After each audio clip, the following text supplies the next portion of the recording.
Texas is about to spend $562 million dollars on a single mile of highway, not 100 miles, not 10, 1. And it's doing it in the heart of its own capital, in a place where the only direction left to build is straight down. Right now, crews in South Austin are shutting down main lanes of Interstate 35. The closures kicked off the last week of June. And what you can see from the street is barely the surface of it. The strangest part of this project is happening 100 feet underground, and almost nobody's looking at it. I'll show you that part before we're done, and why it might be the most expensive bet Texas has ever placed on its own future. Here's the thing. The I-35 Capital Express Central project runs about 8 miles through downtown Austin. The total price tag is $4.5 billion. Divide it out and you land at $562 million per mile. Now hold that next to the benchmark. The Federal Highway Administration says adding lanes to a city highway usually costs 10 to 15 million a mile. So Austin is paying close to 40 times the going rate. 40 times. And every single dollar of it is public money. If you follow what's happening to Texas, subscribe and drop your city in the comments. I like seeing where everybody's watching from. So how does one stretch of road get this expensive? Let's break it down because this number isn't an accident or a screw-up. It's the price of a decision Austin made 60 years ago and is now trying to dig its way out of. Go back to 1962. Interstate 35 opened through downtown Austin on March 29th of that year with a grand celebration. They built it right down what used to be East Avenue, a tree-lined boulevard with landscaped islands that formed the eastern edge of downtown. This was the high tide of the interstate era. Washington had passed the Federal Aid Highway Act of 1956, $25 billion dollars to build a 41,000-mile interstate system, and federal planners were pushing cities everywhere to run those highways straight through their downtowns. The pitch was simple. Highways would pour customers into downtown businesses and double as defense infrastructure for moving troops fast, a lesson borrowed from Germany's Autobahn in World War II. Texas picked the East Avenue alignment partly to save money, reusing right-of-way it already owned. The thing was supposed to serve Austin for decades. And here's the catch. The planners never imagined how fast the city would blow past it. The highway that was sold as prosperity became a physical wall. I-35 sliced East Austin off from the rest of the city, leaving just a few crossings, and the symbol of Austin's bright future quietly turned into a symbol of its dysfunction. Now, fast forward to today. Austin exploded. Tech money, population, all of it. The corridor through downtown now moves nearly 200,000 vehicles every single day, far more than even an expanded version was ever designed to carry. So the obvious move would be to just widen it, right? That's where the wall went up again. Land in the urban core is tight. Widening the conventional way would mean taking over 100 homes and businesses, and even if you did that, adding lanes wouldn't fix the real problem. The highway would still split the city. So TxDOT chose the one option nobody else wanted to pay for. Instead of building out, they're building down. Let me walk you through what down actually means.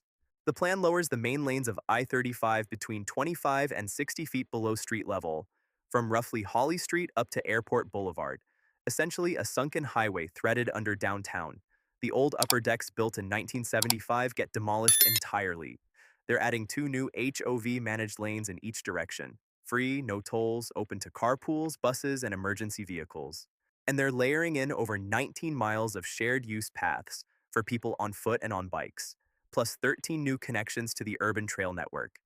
To keep the city moving, TxDOT split the work into 6 segments built at the same time, all while keeping 3 lanes open in each direction. On paper, it's the most ambitious urban repair job the Austin district has ever attempted. And then comes the part that's supposed to make it all worth it. Once the highway's sunk below grade, the city wants to cap portions of it, build decks across the top and turn them into parks, plazas, and public space. Up to 25 acres of it. The idea is to literally make the highway vanish from street level so East and West Austin can knit back together after 60 years apart. It's the kind of vision that gets a project approved. But hold on to that word vision, because it's doing a lot of heavy lifting, and we'll come back to it. So what happens if you dig a 60-foot trench through a city that floods? You've just built a bathtub. One serious Texas storm, and those sunken lanes don't drain. They fill. They become a river running under downtown, the kind that drowns cars. And that's where the piece almost nobody talks about comes in. Beneath the entire sunken highway, engineers are drilling 6.5 miles of drainage tunnels. Each one is 22 feet across, wide enough to drive a truck through, buried roughly 100 feet underground. 9 vertical shafts will drop stormwater down into those tunnels, which feed a pump station built to move 130,000 gallons a minute out to the Colorado River. To carve all this, two German-built reconnect tunnel boring machines are scheduled to arrive in 2026 and dig simultaneously. Here's the number that should stop you. This hidden drainage system by itself costs around $1 billion, nearly a quarter of the entire project. $1 billion of infrastructure you will never see, never drive on, and never think about, unless the day it fails. That's a huge chunk of the answer to where the money goes. But it's not the whole answer. Let me keep pulling the thread, because the cost is buried in the details. You can't shut down a road carrying 200,000 cars a day, so everything has to be built in phases, around live traffic, around the clock, for nearly a decade. And every day of that adds cost. You're buying 54 acres of some of the most expensive land in Texas, in a market where prices have gone vertical, and again displacing over 100 homes and businesses, many of them in East Austin. There's nowhere to expand outward, so the entire job gets squeezed into the existing footprint, which is exactly why they have to dig. And digging down isn't like building on a flat field. First, you demolish the 1975 upper decks, then you excavate straight through limestone bedrock. Then you relocate gas lines, water mains, and fiber optic cable, all while keeping the city above you running normally. Every foot deeper multiplies the engineering and the price. Then there are the bridges. Every single cross-street bridge over I-35 has to be rebuilt or widened to span the deeper, wider road below. That's dozens of bridges, each one custom. And the crossing at Lady Bird Lake is its own headache. Crews have to build it from barges out on the water, which is slower, pricier, and wrapped in environmental rules. Marine construction always carries a premium.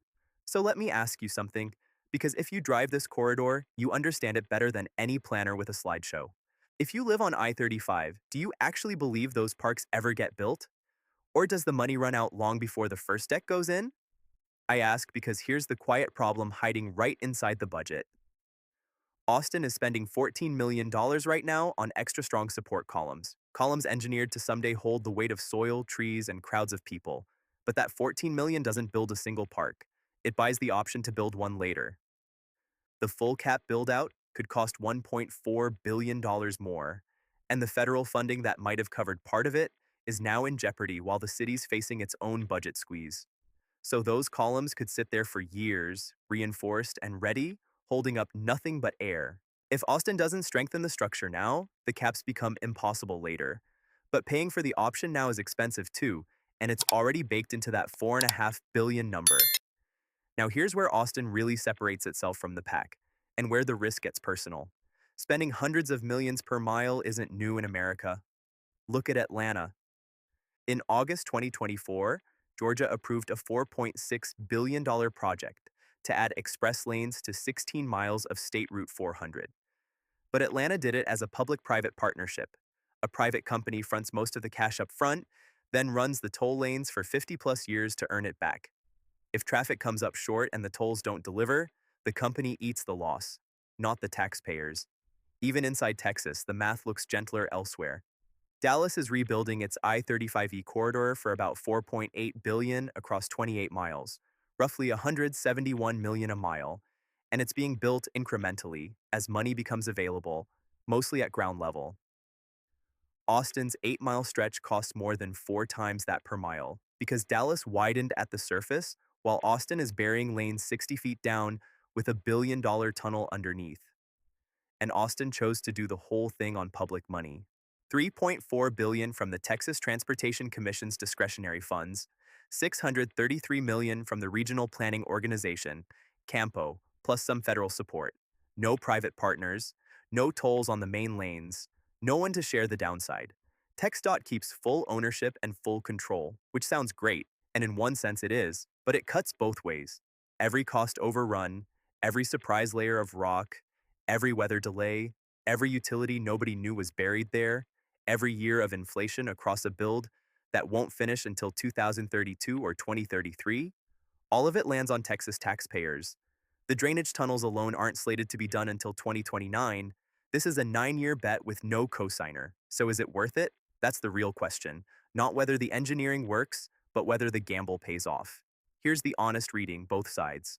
If it works, Austin gets smoother traffic for 200,000 daily commuters, 2 free transit lanes nudging people out of single cars, nearly 20 miles of new walking and biking paths, and a downtown that's no longer cut in half at street level. Up to 25 acres of new public space, economic life flowing back into East Austin, a 60-year wound finally closed. That's the version that ends up in the textbooks. But if it fails, the picture flips hard.